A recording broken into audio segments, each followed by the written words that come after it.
We saw Crotone pick up their first point of the campaign against Juventus. 1-1 match. Juventus down to 10 men. Chiesa getting sent off in the second half. Alvaro Morata thought he'd scored the winner, but we talked about VAR earlier on in the show. VAR playing its part in this as well. Just offside. Yeah, just offside again. Not dissimilar in the sense that it really was basically like his heel that was offside. Earlier, Morata had a tremendous chance which came off the post and somehow didn't go in. I have to say this, obviously no Cristiano, no Dybala. He played a bunch of young players. He played Portanova, a debutant, Frabotta, who starting his second game of the season was a left back. He chucked Chiesa in there. So, you know, it was a younger team. It was a Juve side with a lot of the veterans missing. And probably were a little bit unlucky to be dropping the points on the balance of the way the game went. But equally, you know, Pirlo's going to view this as an opportunity to grow. He blooded the youngsters. He is trying to go in a different direction with this team. Maybe the 1-1, you don't want to take anything away from Crotone, but I think Juve will feel a little bit hard done by. Yeah, it wasn't a red, was it, either for Chiesa? I thought that was harsh. I thought he left his foot in.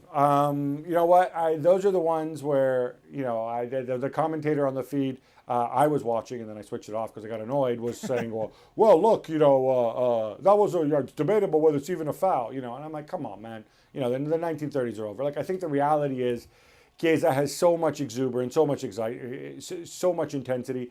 He started well, obviously setting up Morata's goal, and I think he tried to do too much, and he got a little bit carried away. And if it wasn't a red, it might have been a yellow. So yeah, I think Juve are going to be annoyed in this game. But again, I think you got to give credit to Crotone as well. This is a newly promoted side, a side with very few household names, except for the poor man's Andrea Pirlo, Luca Cigarini in the middle of the park. And they got a point off the champions.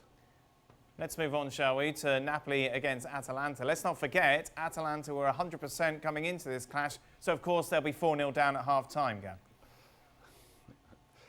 This is the world of Atalanta, right? Now, the joke is that, you know, maybe Napoli didn't travel to Turin last week to take on Juve because they wanted to have mercy on Juve because they're that unstoppable. No, look, Napoli are firing on all cylinders. We've got to give credit to Chucky Lozano grabbing the 2 goals. Osimhen, once again, absolutely devastating center forward play from him. Atalanta, I think, gave up the goals that you expect Atalanta to give up when they gamble so much. But we never quite saw the comeback in the second half. And we didn't see it also because Napoli are a very, very complete team, which became, I think, even better rounded now with Bakayoko in there in the middle of the park. So what does that say about the possibility of being title contenders, Gab? You know, I wouldn't have had Napoli up there at the start of the season, but now when you chuck Bakayoko in the mix, when you consider the fact that Koulibaly stuck around, and when you consider the impact that Osimhen's had, when you consider the fact that Gattuso seems to have revived Chucky Lozano's career, that he's playing with no fear because, you know, playing Osimhen, you know, in front of Lozano, Mertens, and Insigne is something people thought, you know, was just untenable, that Gattuso would never do. You know, you're really starting to wonder. It's a bit of a wacky season. Look, if Milan are going to be title contenders, why shouldn't Napoli be?